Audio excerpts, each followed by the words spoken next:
오늘 우리들에게 주시는 하나님의 말씀 사도행전 2장 1절에서 4절 말씀입니다. 오순절날이 이미 이르매 그들이 다 같이 한 곳에 모였더니 호련히 하늘로부터 급하고 강한 바람 같은 소리가 있어 그들이 앉은 온 집에 가득하며 마치 불의 혀처럼 갈라지는 것들이 그들에게 보여 각 사람 위에 하나씩 임하여 있더니 그들이 다 성령의 충만함을 받고 성령이 말하게 하심을 따라 다른 언어들로 말하기를 시작하니라. 이 말씀 가운데 성령께서 함께 하시기를 기원합니다.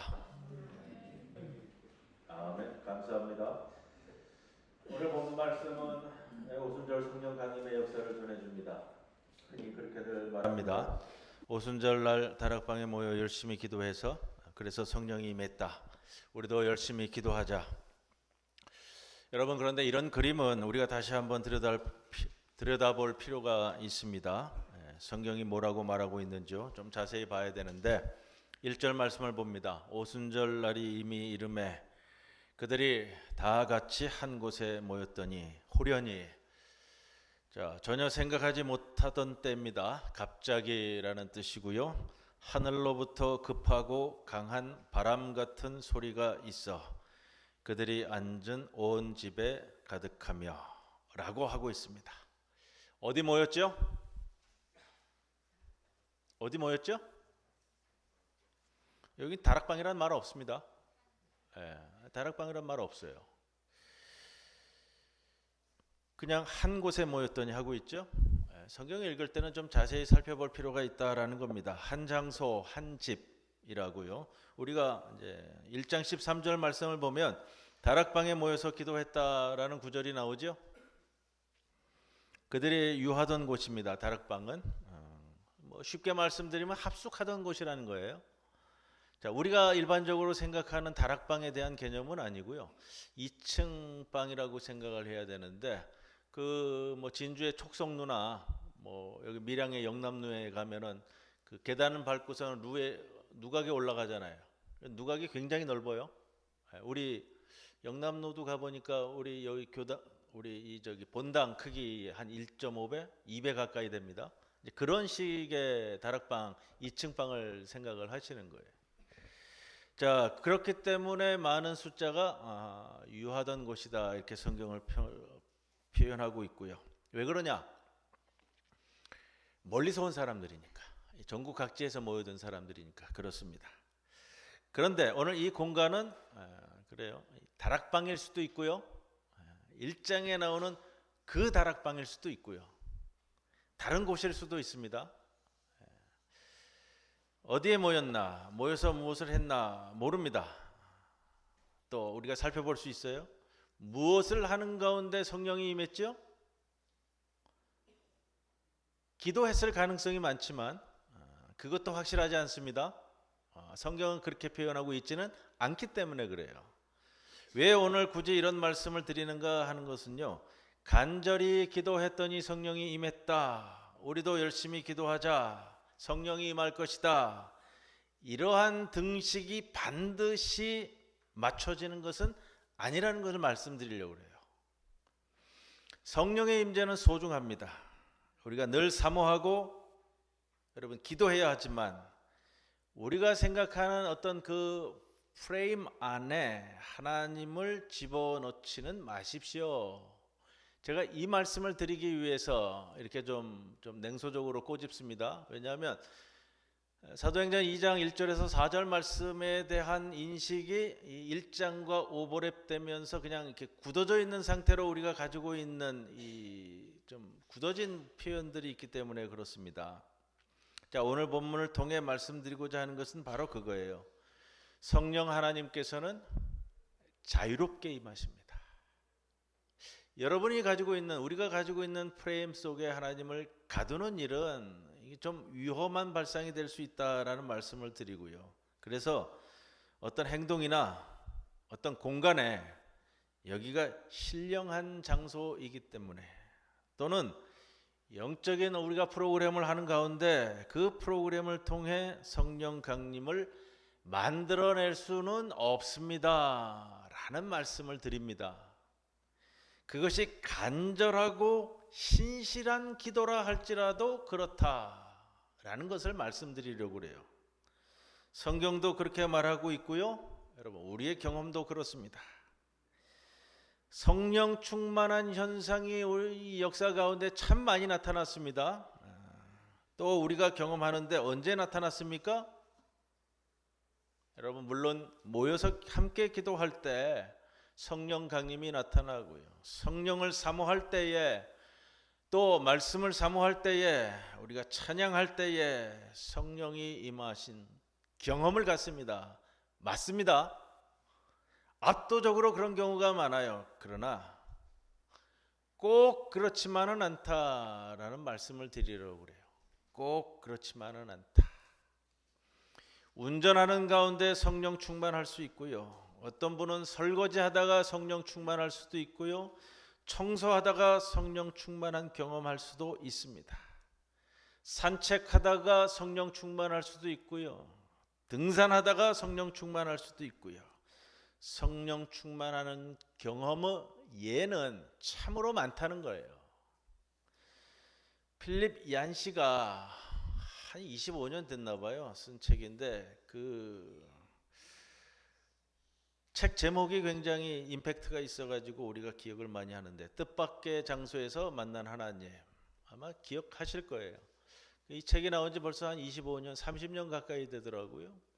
근데 그게 한 10년 뒤에 제가 이 책을 예전에 가지고 있었는데, 이 책을 찾다가 찾아지지가 않아서 다시 한번 검색을 해보니까 한 10년 뒤에 개정판을 냈더라고요.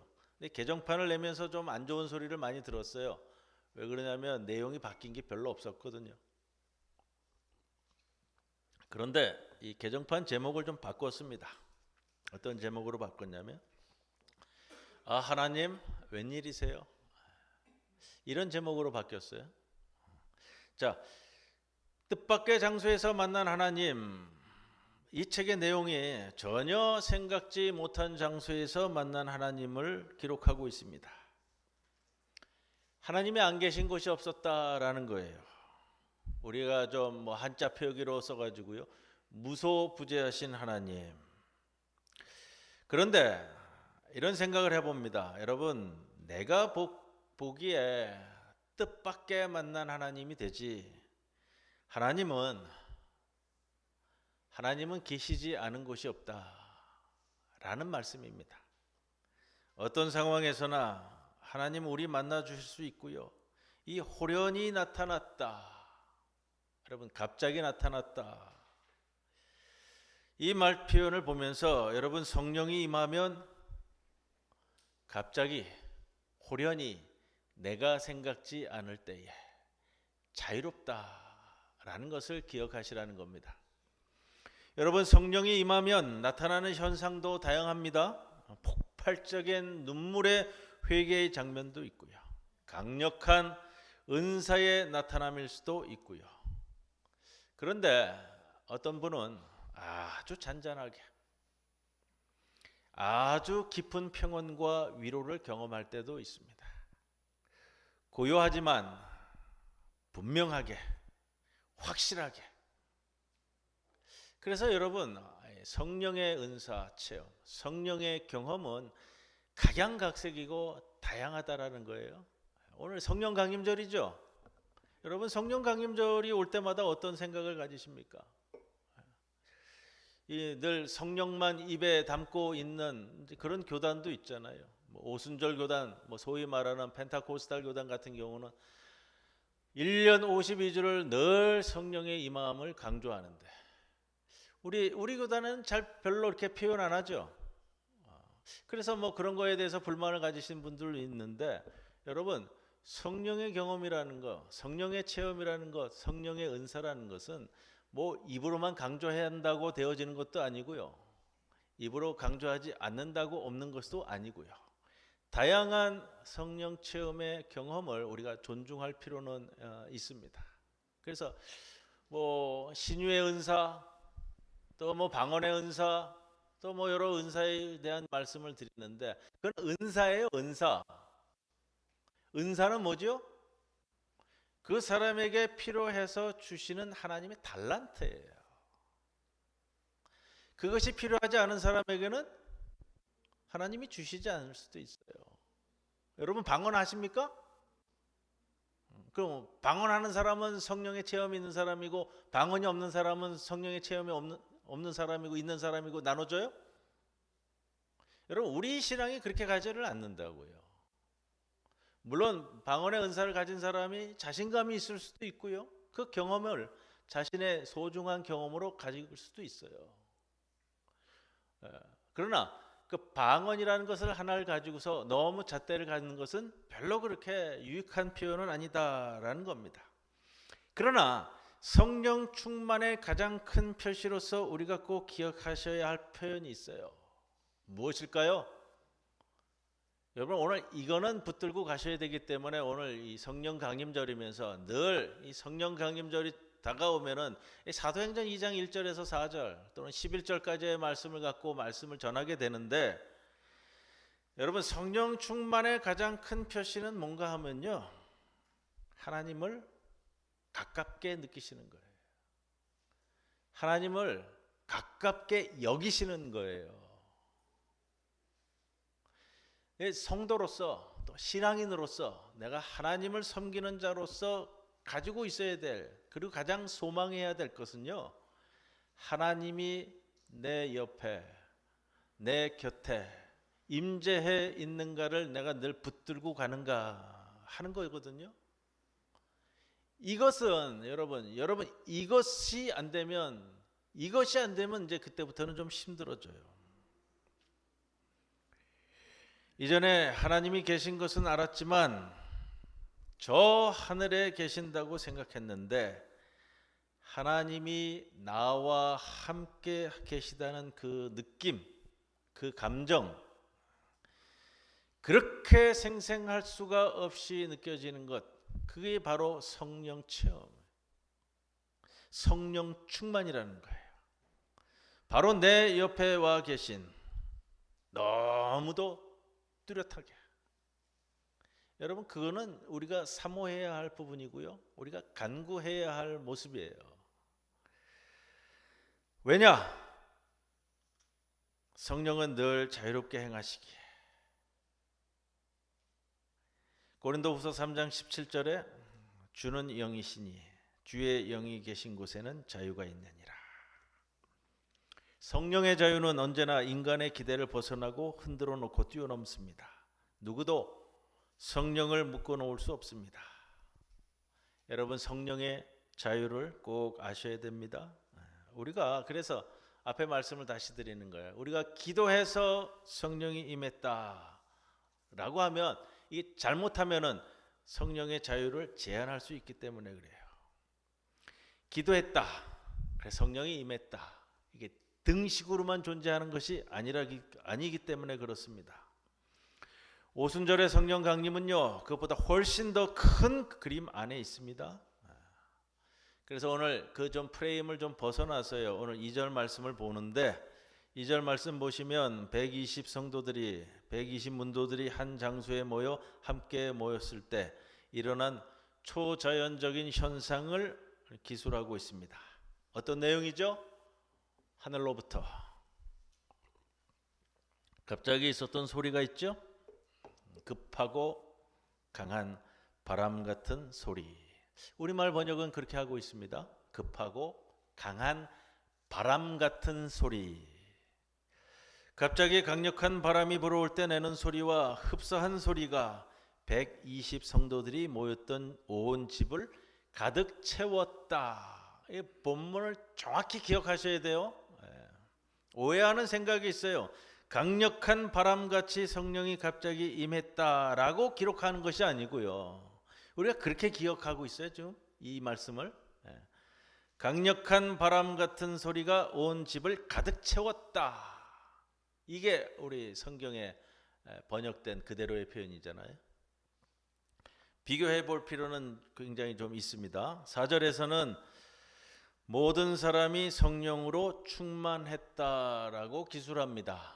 이 같은 단어를 쓰는데 성령으로 충만했다라는 단어와 가득 채웠다라는 단어를 모두 다 동일하게 프롤레오라는 단어 채우다라는 뜻이에요. 완전히 이게 채워지다, 채우다라는 뜻인데 두 동사를 동일하게 사용합니다. 여러분 이런 걸 생각해 봅니다. 사도행전 저자가 성령의 갑작스런 임함을 이렇게 묘사하고 있는 것은 상당히 의도적이에요. 무엇을 기술하면서 의도적으로 이야기하고자 하는 메시지가 있는데, 여러분 이 구약 성경에도 보면은 이 바람이라는 거, 그 다음에 이 성령이라는 거, 하나님의 영이라는 단어는 한 단어로 같이 써요. 욥기 말씀을 드리면서는 제가 굉장히 반복했기 때문에 욥기 말씀을 좀 잘 들으셨던 분들은 기억하실 텐데, 시브리어 루아흐, 성령이란 말이고요, 이 바람이라는 말이기도 합니다. 때로는 바람으로, 때로는 하나님의 영으로, 성령으로 이렇게 번역이 돼서 성경에서 쓰이는데, 이 바람은 언제 등장하느냐? 구약 성경에서요, 하나님께서 성령으로 임재함을 보여주는 것을 상징적으로 나타내는 단어가 이 바람, 성령이라는 말이에요. 루아흐라는 히브리어 단어를 쓰는데 이것이 언제부터 등장하냐면 창세기 1장 2절부터 나옵니다. 하나님의 바람, 곧 성령이 불어서 창조를 이루어가는 것. 하나님의 영이 수면 위에 임하느니라, 이 표현이에요. 하나님의 영이 수면 위에 움직인다는 뜻인데, 운행함으로써 창조의 시작을 알리는 표현이거든요. 그러니까 새로운 역사, 새로운 창조를 나타낼 때에는 성경에서, 구약 성경에서 어김없이 이 단어를 사용하게 됩니다. 하나님이 인간을 창조하시고 아담을 만드셨죠. 처음에 하나님의 숨을 불어넣으니 생명이 된지라, 창세기 2장 7절인데 하나님께서 천지를 창조하시고 그리고 사람을 만들어서 새로운 창조와 역사를 이루어 가실 때 또 하나님의 바람, 하나님의 숨이 등장을 하고요. 또 재미있는 장면이 있어요. 이 출애굽기에서 보면 모세가 이스라엘 사람들을 이끌고 나아갈 때 홍해를 갈르죠.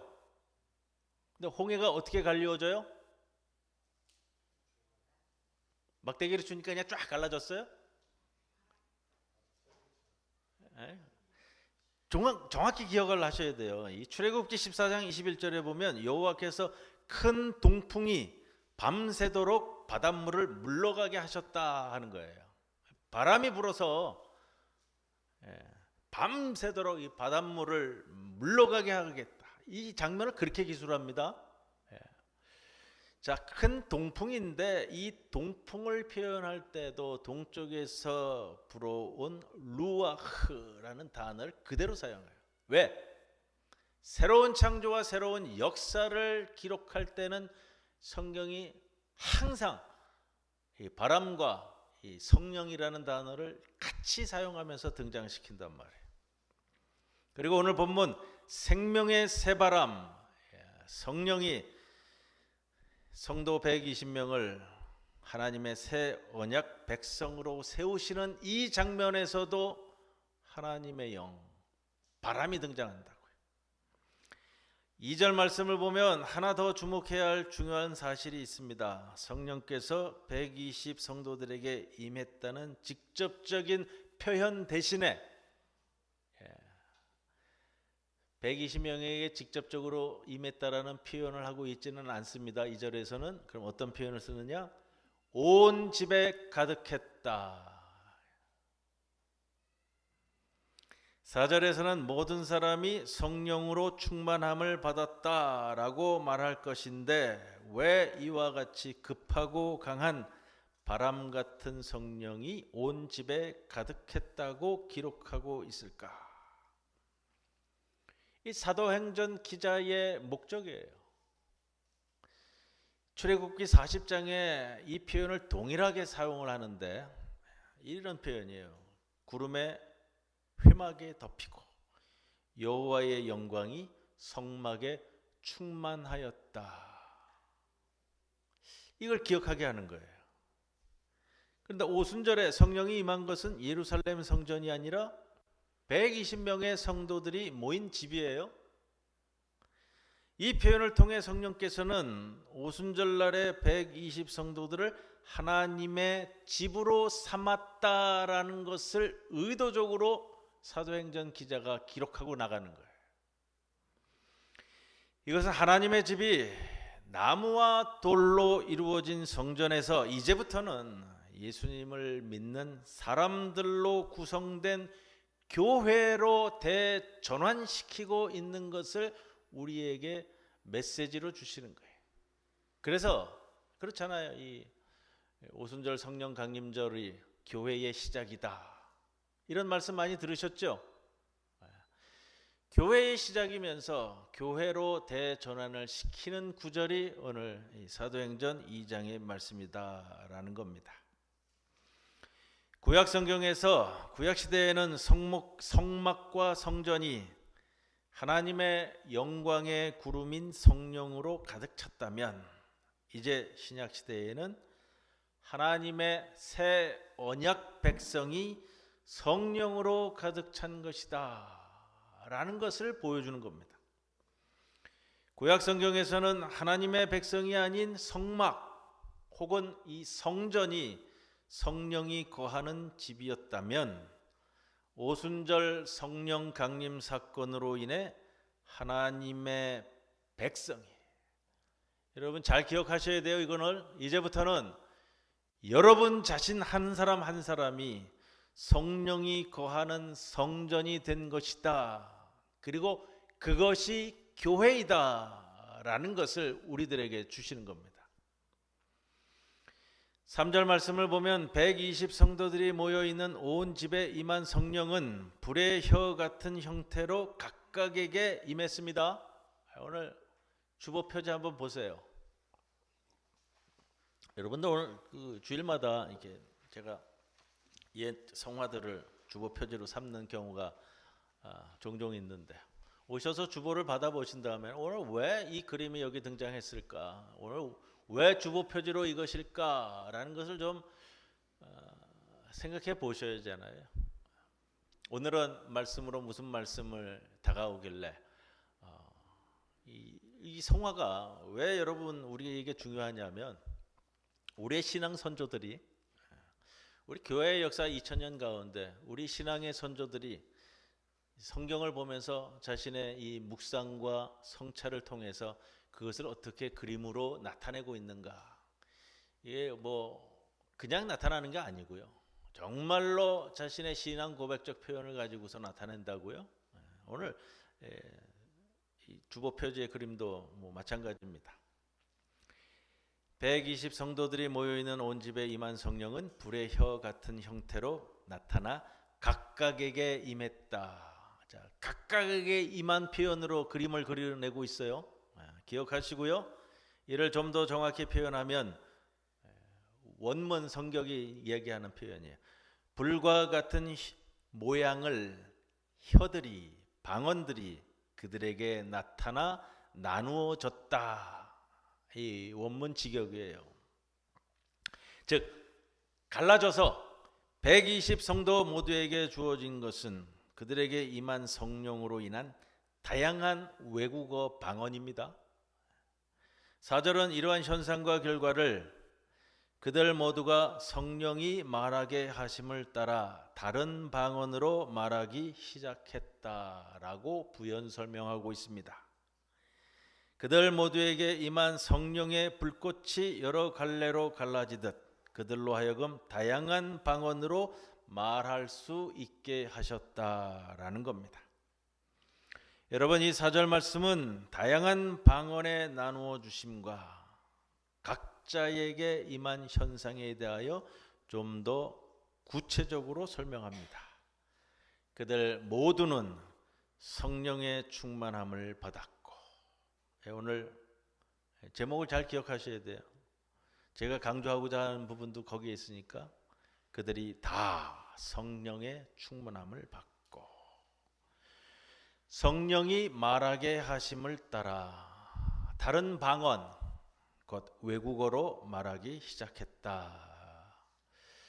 제자들이 모두 성령으로 충만했고 각종 방언으로 말하기 시작했다는 것입니다.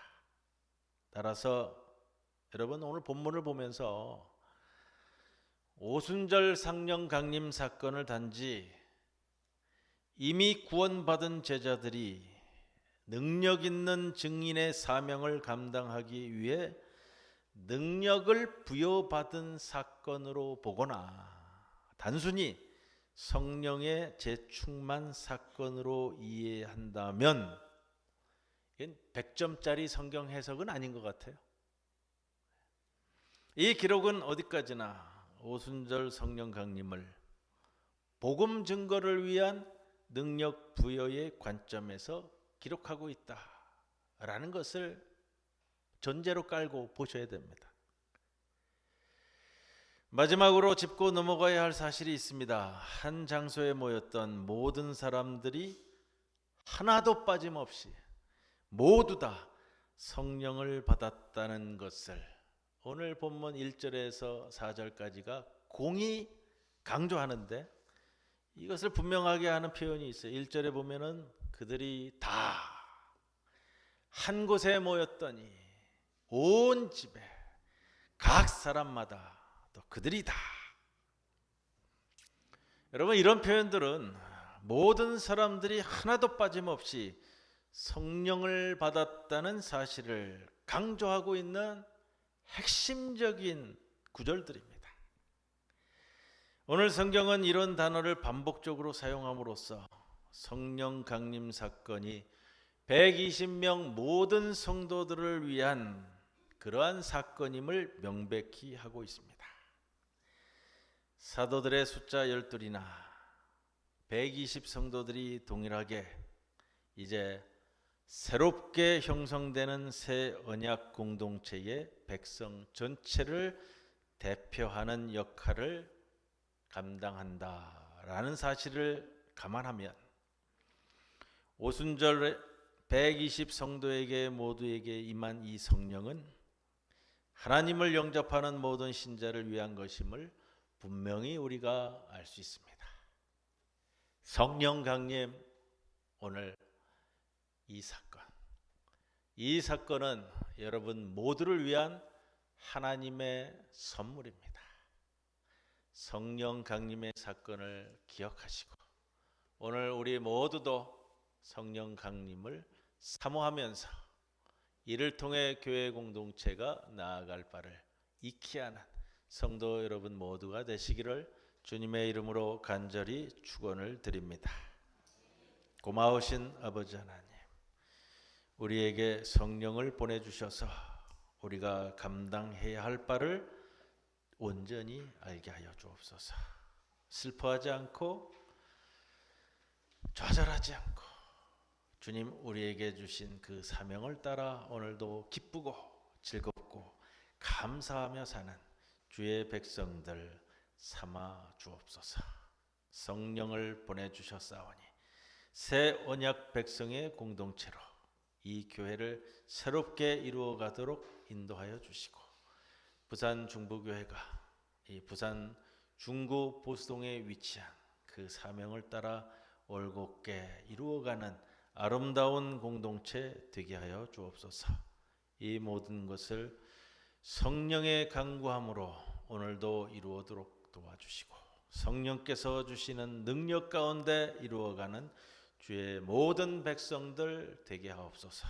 무엇보다도 이 시간 임하는 성령이 오늘 이 자리에 참석한 모든 이들에게 각자 임할 것을 믿으며 우리 주 예수 그리스도의 이름으로 간절히 기도드리옵나이다. 아멘.